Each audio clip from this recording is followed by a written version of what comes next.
नमस्कार। देश और दुनिया की तमाम फटाफट खबरों में आपका स्वागत है। खबरों के लिए आपसे निवेदन कि यदि आपने हमारे चैनल को सब्सक्राइब नहीं किया तो कृपया करके आपके अपने चैनल को सब्सक्राइब कर लें।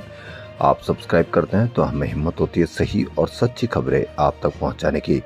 वरना मीडिया में किस तरह की खबरें आपको पेश की जाती है यह आप भली भांति जानते हैं। क्या मीडिया पर कहीं पर भी नीट परीक्षा को लेकर कोई चर्चा, कोई परिचर्चा, किसी की जिम्मेदारी या आगे कहां तक कार्रवाई हुई बड़ी, इसकी कोई चर्चा है नहीं होगी। मीडिया जबरदस्त तरीके से प्रोपेगेंडा के तहत कार्य कर रहा है। मीडिया ने कहीं पर भी आपको बताया कि राहुल गांधी नीट परीक्षा को लेकर, नीट परीक्षा लीक पेपर को लेकर जबरदस्त तरीके से युवाओं के बीच में, जैन जी के बीच में कोटा पहुंचे। आपने कहीं पर भी इसकी कोई खबर नहीं देखी होगी। यानी नीट परीक्षा पेपर, राहुल गांधी की तो परीक्षा पेपर लीक हुई नहीं, न ही कोई कांग्रेस के कार्यकर्ता की पेपर लीक हुई होगी, क्योंकि जो राजनीति में आ गया उसको नीट पेपर से कोई मतलब नहीं। लेकिन वह आपके बच्चे के लिए लड़ रहे हैं। आपके बच्चे के लिए नीट पेपर लीक कैसे हुआ उस पर बात कर रहे हैं। यदि आपको लगता है कि राहुल गांधी गलत कर रहे हैं तो अलग बात है। यदि आपको लगता है कि नीट पेपर लीक वाकई में एक बड़ा मुद्दा होना चाहिए, 89 पेपर लीक हो चुके लेकिन उस पर किसी की जिम्मेदारी नहीं, किसी का इस्तीफा नहीं, यदि आपको लगता है कि वह सही कर रहे हैं तो आप अवश्य उनकी बात को सुननी चाहिए। फॉलो करें चाहे नहीं करें, लेकिन सुननी अवश्य चाहिए। तो क्या है आज की वो बड़ी खबर। राहुल गांधी आज चार्टर विमान से कोटा पहुंचे, जहां हवाई अड्डे पर कांग्रेस के वरिष्ठ नेताओं ने उनका गर्मजोशी से स्वागत किया। पूर्व मुख्यमंत्री अशोक गहलोत, प्रदेश कांग्रेस अध्यक्ष गोविंद सिंह डोटासरा, नेता प्रतिपक्ष टीकाराम जूली, कांग्रेस नेता सचिन पायलट और एनएसयूआई के राष्ट्रीय अध्यक्ष विनोद जाखड़ समेत कई नेताओं ने उनका अभिनंदन किया। लोकसभा में नेता प्रतिपक्ष राहुल गांधी शिक्षा नगरी कोटा में आयोजित कोटा महारैली में शामिल होंगे। इसके बाद वे दशहरा मैदान में छात्रों और युवाओं के साथ संवाद करेंगे।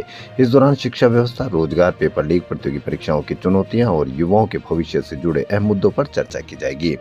राहुल गांधी की कोटा यात्रा को लेकर कांग्रेस नेताओं में उत्साह देखने को मिल रहा है। कांग्रेस नेता टीकाराम जूली ने कहा कि राहुल गांधी देश के युवाओं की आवाज बनकर कोटा पहुंचे और यहाँ से उठने वाली आवाज केवल छात्रों की नहीं बल्कि देश के भविष्य, न्याय और युवाओं के अधिकारों से जुड़े सवालों को मजबूती से सामने रखेगी। राहुल गांधी के दौरे को लेकर कांग्रेस कार्यकर्ताओं में भी खासा उत्साह है। हवाई पट्टी से लेकर कार्यक्रम स्थल तक स्वागत की व्यापक तैयारियां की है और व्यापक तैयारी के साथ जोश के उनका स्वागत कर रहे हैं।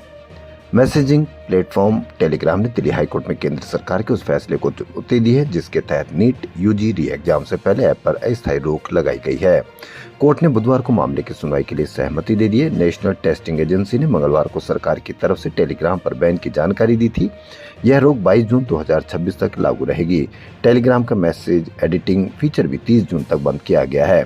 टेलीग्राम सीईओ ने सरकार के फैसले की आलोचना करते हुए कहा है कि उन्होंने कहा कि इस फैसले से भारत के 15 करोड़ से ज्यादा टेलीग्राम यूजर्स को सजा मिली है, न कि उन लोगों को जिन्होंने पेपर लीक किया था। इस बैन से कुछ भी नहीं रुकेगा। लीक करने वाले दूसरे ऐप्स पर शिफ्ट हो जाएंगे। आप इनकी बात से कितना सहमत है उस पर भी आप अवश्य कमेंट करके बताएं। कहीं पर भी इसकी कोई खबर नहीं होगी। वहीं बिहार में सिपाही भर्ती को लेकर आज क्या चल रहा है उस पर भी कोई खबर नहीं होगी, क्योंकि आपको मीडिया बहुत मेहनत करके दूसरी तरीके की एक प्रोपेगेंडा के तहत आपको खबर पेश करता है ताकि आप अपनी समस्याओं से बहुत दूर दूर तक आपका कोई सरोकार नहीं रहे। बिहार में सिपाही भर्ती परीक्षा का दूसरा और अंतिम चरण था। पहली पारी सुबह 10 बजे से 12 बजे तक और दूसरी पारी दोपहर 3 बजे से शाम 5 बजे तक चली। इसको लेकर प्रदेश के 38 जिलों में 500 सेंटर्स पर करीब 5 लाख से अधिक अभ्यर्थी परीक्षा में शामिल हुए थे। जब परीक्षा देकर कैंडिडेट्स लौट रहे हैं, इससे बिहार के स्टेशनों पर छात्रों की भारी भीड़ उमड़ पड़ी। एक्सप्रेस और पैसेंजर ट्रेनों के टॉयलेट में पैर रखने तक की जगह नहीं है। मुजफ्फरपुर, भागलपुर, समस्तीपुर सहित कई रेलवे स्टेशनों पर ट्रेनों में चढ़ने के लिए मारामारी की स्थिति बनी हुई है। छात्र खिड़की से चढ़ने की कोशिश कर रहे हैं। परीक्षा से पहले मंगलवार को अभ्यर्थियों ने कई ट्रेनों पर कब्जा जमा लिया था, जिससे यात्रियों को दिक्कत का सामना करना पड़ा था। इससे बेरोजगारी का पता चलता है कि छोटी सी पदों के लिए, कई छोटे पदों के लिए लाखों विद्यार्थी इस परीक्षा को देते हैं। मुख्यमंत्री भगवंत मान का कहना है कि नई पहल ने सरकारी कार्यों में होने वाली देरी को काफी हद तक खत्म कर दिया, बिचौलियों पर निर्भरता कम कर दी और संपूर्ण प्रशासनिक ढांचे को अधिक पारदर्शी, जवाबदेही और नागरिक केंद्रित बना दिया है।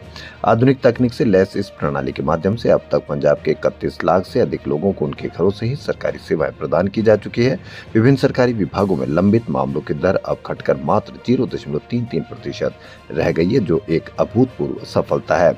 मीडिया पर आपने कहा कितनी खबर इसकी देखी कि किस तरह से घर बैठे सभी सरकारी सुविधाएं आपको मिल रही है।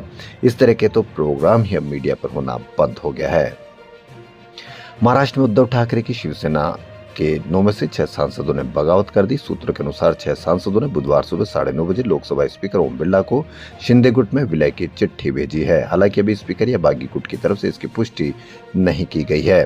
बागी सांसदों में नागेश पाटिल, आष्टीकर और संजय दीना पाटिल शामिल। संजय ने बुधवार को सुबह पार्टी छोड़ने की खबरों को खारिज किया था। इस बीच दिल्ली में राज्यसभा सांसद संजय राउत ने प्रेस कॉन्फ्रेंस के दौरान बागी सांसदों को भला बुरा कहा।